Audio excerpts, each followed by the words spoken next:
สบายดีเด้อพ่อแม่พี่น้องเบิ่สุขุสุขคนเด้อมาพบพ่อกับน้องลาตรีพี่น้องพบพ่อยามแรงอยู่เฮือนพี่น้องอยู่ทางพุ่มพักนางเลิศตอนนี้สิมาเก็บไปอ้อมกบพี่น้องมีหลายอย่างอยู่ได้พักเฮามื้อนี้แต่ว่าสิมาเก็บพักนี่ใส่น้ำเห็นงามกบตั้งแต่ช่วงไปหว่านเฮแล้วก็เหลือตอนนั้นแหละพี่น้อง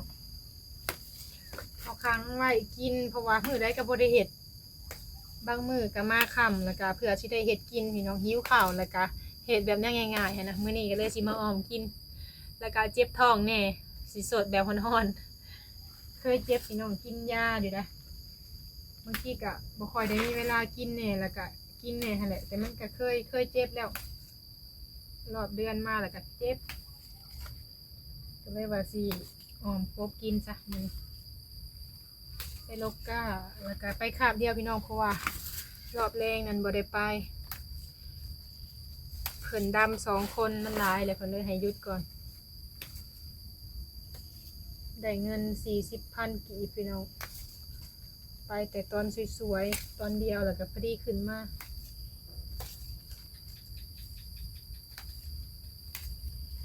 งามฝนตกใส่แห้งเขียวคักเนาะเฮากับพ่อแล้วเพราะว่าอันมีผักใส่เนี่ยแล้วก็ผักอัน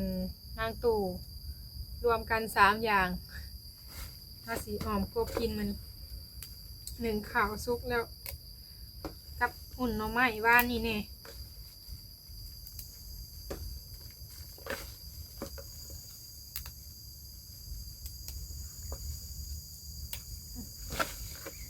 นี่แหละผักเฮาเก็บผักแล้วเนาะอันนี้สิเป็นผักสไลด์แล้วก็ผักนางตู่เด้อพี่น้องเด้อรวมกันประมาณ3 อย่างนี่แหละแล้วก็สิมีผักนางเลิศ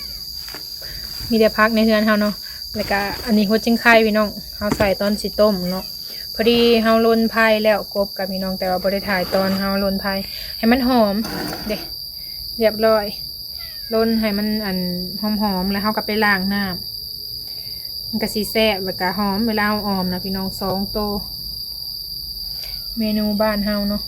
มีแต่ว่าเฮาสิไปล้างกบก่อนเนาะแล้วสิต้มน้ำถ่าแล้วก็สิต้มกบไว้ล้างกบไว้เนาะเด้2 โตเบิ่งพักเฮากับพี่น้องหลายเติบได้มื้อนี้เฮาต้มน้ำไว้ก่อนพี่น้องก็เลยว่ามาถ่ายบรรยากาศข้างนอกก่อนเนาะ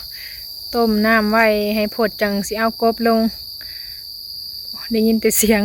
แมงไหม้พี่น้องบรรยากาศยามแรงเฮือนเฮากะท้องฟ้าเป็นสีชมพูบ่หรือสีหยังพี่น้องป้าคือฝนสิตกเนาะมื้อนี้นั้นแดดบ่แห้งปานใดพี่น้องเบิ่งคือฝนสิตกกว่าช่วงยามแรงบัดว่าเงียบไปอีกแล้วบ่ได้ตกหลายมื้อแห้งเนาะทางพี่กะบ่ได้ตกโดนแล้วมื้อนี้ได้เมนูอ้อมกบมื้อนี้พี่น้องให้หมอพดก่อนจากสิเอากบลงเนาะโอ้ไฟก็ยังบ่ได้หุงอยู่ประมาณ6 โมงปลาย6 โมงครึ่งหมดแล้วพี่น้องไฟจังหุงเนาะดอกนี่ดอกทางในพวกก็คือกันเงียบพี่น้องใบยะนางเฮาแมนไปเลยนี่ข้างหัวนี่3 สิเก็บเวลาแกงหน่อไม้ก็3 สิใส่เนาะ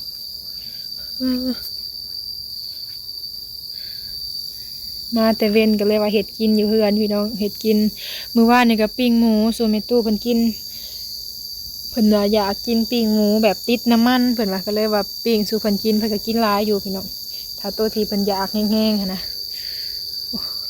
ทางนี้เฮาก็เที่ยวไปเตาถ่านทุกมื้อจะเป็นหอมพี่น้องทางนี้ก็เที่ยวไปเที่ยวมาทางนี้ส่วนหลายก็เพราะว่ามันสิบ่ได้ผ่านเฮือนเพิ่นหลายเพราะว่าทางนี้นะมันใกล้กับเพื่อนคนพี่น้องคนทางก็ผ่านไปผ่านมาเฮาขี่รถเด้แต่ว่าบัดนี้เฮากับเที่ยวไปทางนี้ก็ได้เพราะว่าเพิ่นบ่ได้อัดจักแหละถ้ามีคนมาอยู่เทื่อหน้าตอนนี้ก็ยังเที่ยวได้อยู่เดี๋ยวสิไปเอากบใส่ก่อนพี่น้องจังว่าพดเลยเฮาสิเอาหัวจิงไข่ลงก่อนก็ใส่น้ำลายเพราะว่าเพื่อกบเปื่อยเด้เฮาอันล้นไผ่เลยพี่น้องกับหน้าตาสีสันสิเป็นแบบนี้แหละตาแซ่บเมนูเฮาสิเอาลงเลย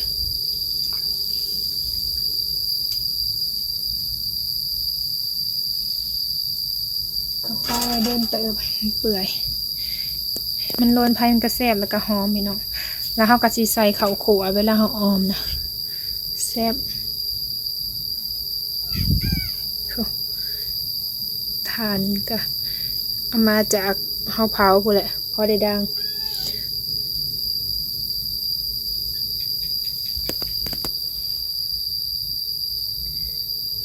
มีใบมะขามใส่เพราะเนื้อจริงๆมาใส่แล้วก็มีข้าวคั่วนำเดี๋ยวเขาสิมาตำจะหน่อยเอาตำใส่ผู้บางคนเพิ่นก็สิหมักอันแบบว่าหมักข้าวเบื่อเนาะแต่ว่าเฮาใส่ข้าวคั่วแล้วมันสิหอมกว่าพี่น้องหอมปลาดุกอีหยังนี่ก็ได้ส่วนหลายบ้านเฮาเพิ่นก็พากันใส่แบบนี้แหละข้าวคั่วข้าวเบื่อใส่เฮาเปลี่ยนแนวใส่เฮาคั่วแล้วแหละมันก็หอมคั่วใส่หัวจิ้งไข่กันเลย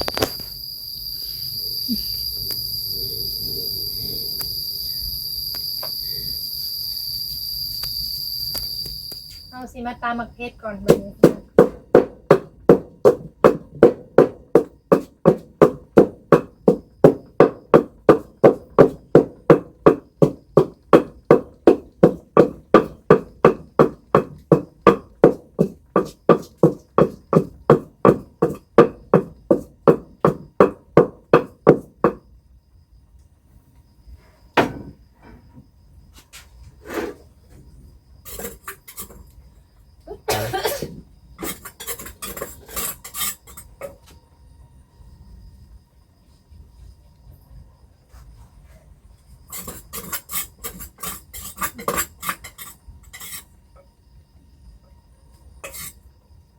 สิใส่ลงไปหน่อยหนึ่งก่อนพี่น้องเพราะว่าสิเฮ็ดในเพิ่นก่อนเดี๋ยวแม่เฒ่ามันกินน้ำบ่ได้ใส่พอได้มีรสชาตินะอันนี้เราก็จะใส่หน่อยหนึ่งพอได้หอม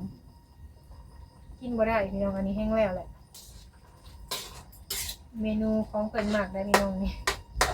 เราก็ไปผักเป็นตอนแล้วจังมันเดี๋ยวสิเอาผักลงให้เพิ่นก่อนพอมีกลิ่นหอม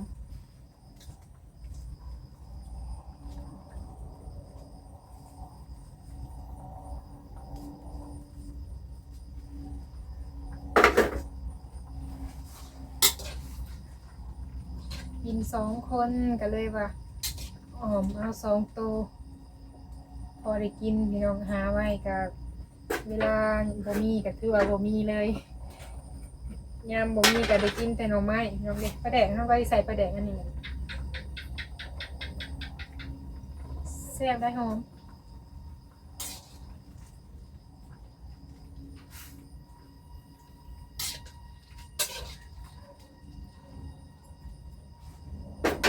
ใส่ผักอีกก่อน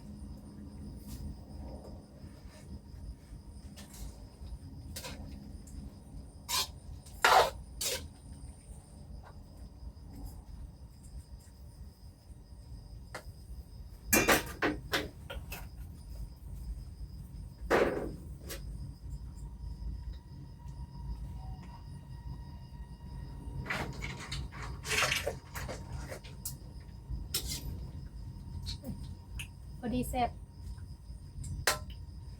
รสชาตินี่แหละพี่น้องพอดีเพิ่นกินได้ตั้งแต่บ่ได้เผ็ดเฮาใส่ให้เพิ่นหน่อยหนึ่ง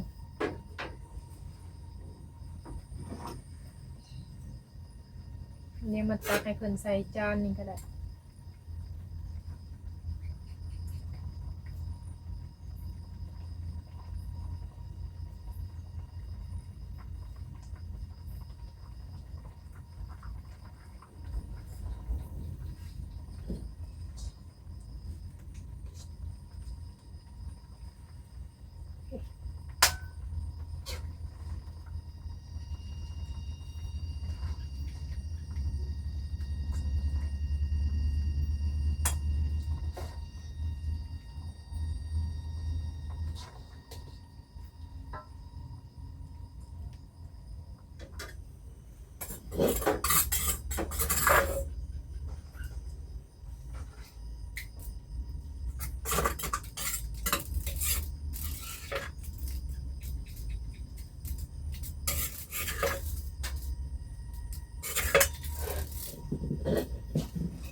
ใส่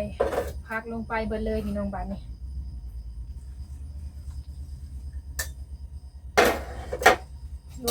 รวมมิดในหม้อเดียว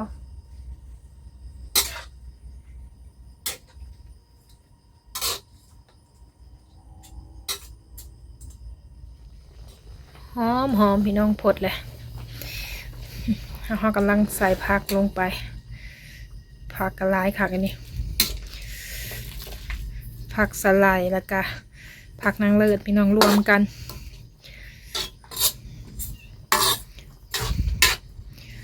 กบเฮากับ2 โตพี่น้องเอาใส่ให้แม่เฒ่าเพิ่นก่อนแล้วก็ของเฮาตามหลังบัดนี้เพราะว่าเฮาใส่เผ็ดกว่าเพิ่นน้อยหนึ่งเด้หอม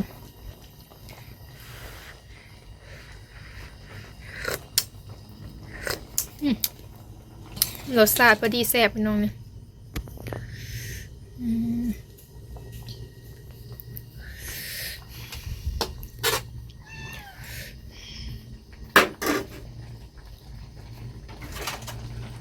หอมกบหน้าบ้านเฮาพี่น้องเผื่อสิหาได้แล้วนี่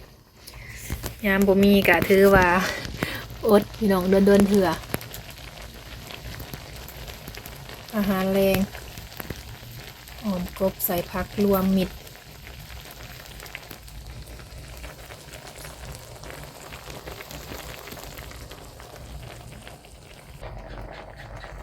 สุกเลยบ้านนี้มีแต่เฮาสิตักเลยแหละพี่น้อง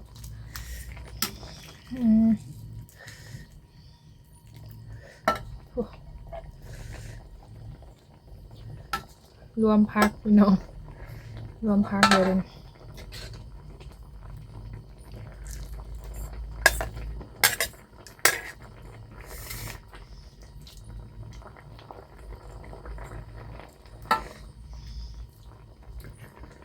ใส่ข้าวคั่วหอม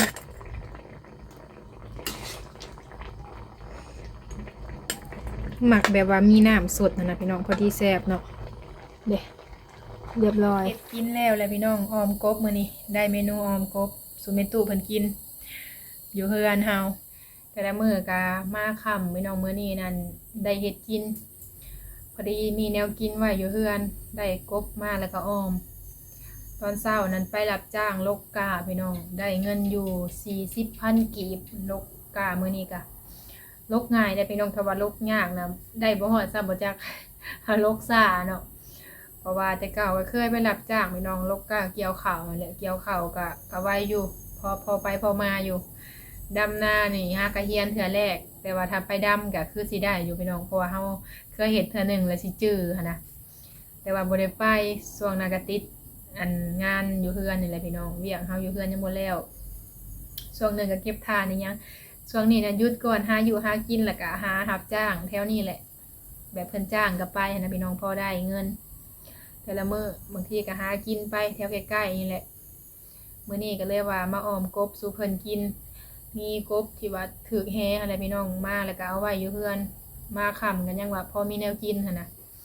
ไปหาหน่อไม้ว่านี่ก็ปั่นกันกับน้องพิมพาให้เพิ่นกินน้ำต้มแล้วก็น้องเพิ่นไปน้ำกับเมื่อยพี่น้องหิวน้ำพร้อมน้ำมื้อวานนี่บ่ได้ถือน้ำไปกินมื้อนี้ก็เลยว่าไปลกกากับไอ้สาเพิ่นก็บ่มีหมู่พอดีเพิ่นไปก่อนเฮาแล้วเวียกแล้วก็ไปตำลังเพิ่นตอนแรกนะเพิ่นบ่ได้เอาพี่น้องเพราะว่าอันกะหามันหลายแล้วเพิ่นดำ2 คนดำบ่ทันเนาะเพิ่นบ่ได้จ้างดำนะถ้าว่าเพิ่นจ้างก็สิไปอยู่มันบ่ได้ไกลมันใกล้กับเตาถ่านก็พอได้ค่าน้ำมันแต่ละมื้อพี่น้องเฮาหยุดเฮ็ดถ่านก็หาทางอื่นถ้าเฮาหยุดเผาถ่านแล้วก็บ่ได้หาบางทีเพื่อสิกองพื้นแล้วก็บ่ได้หาอยู่หากินแน่พี่น้องเพราะว่าเพื่อแล้วเนาะกองพื้นก็เพื่อเฮาตัดพี่น้องเฮาก็สิเฮ็ดสาวกว่าหมู่เพื่อตัดเพื่อกองแล้วก็ต้องตัดสั้นๆนะมันจังใหม่ถ้าว่าเฮ็ดยาวๆมันก็บ่ใหม่เด้คือไม่เท่าเพิ่นก็ฟ้าวได้พี่น้องเพราะว่ามันก็บ่ทันอยู่ทันกินเนาะเพิ่นเฮ็ด2 คนก็บางทีก็บ่ได้ตัดบางอันก็เดี๋ยวไอ้หน้าเพิ่นเมื่อยก็บ่ได้ตัดพี่น้องเพิ่นก็เฒ่าเลยบัดขวัดมาแล้วก็บ่ใหม่เตาก่อนก็บ่ใหม่แต่ว่าเฮาก็เฮ็ดใจเย็นๆแต่ว่าหาแนวอื่นนำก็พอได้กินไปแต่ละมื้อนี้ก็เจ็บท้องแน่น้อยหนึ่งพี่น้องโอ้เนาะ แบบว่ารอบเดือนมาเทื่อใดแล้วก็เจ็บเฮ็ดหยังก็บ่ได้นอนนั่นเป็นชั่วโมง2ชั่วโมงพี่น้องเจ็บตั้งแต่ตอนบ่ายโมงจน2-3โมงกลางเว้นจังเช้าเคยเจ็บเลยตอนแรกเฮาก็บ่ฮู้ว่าสิเจ็บก็บ่ได้กินยาแก้ปวดใส่มันเลยเจ็บแฮงอะนะเจ็บแบบวิดเข่าเด้อพี่น้องเจ็บแฮงเนาะกินบางทีเฮาก็กินยาใส่บางทีเฮาบ่จื้อว่ามันสิเป็นมื้อใดหันน่ะพี่น้องก็เลยบ่ได้กินแล้วก็เจ็บแฮงเลยมื้อนี้นอนพักผ่อนโดนเติบเนาะเอาพี่น้องจังใดคลิปนี้น้องวัตตีก็มีแต่ว่าสิขอจบคลิปก่อนสิขอตัวไปอาบน้ำก่อนเนาะจังสิมากินข้าวพี่น้องเจ็บท้องแน่แม่ตู้เพิ่นก็เบิ่งหนังอยู่ในพุ่นแหละ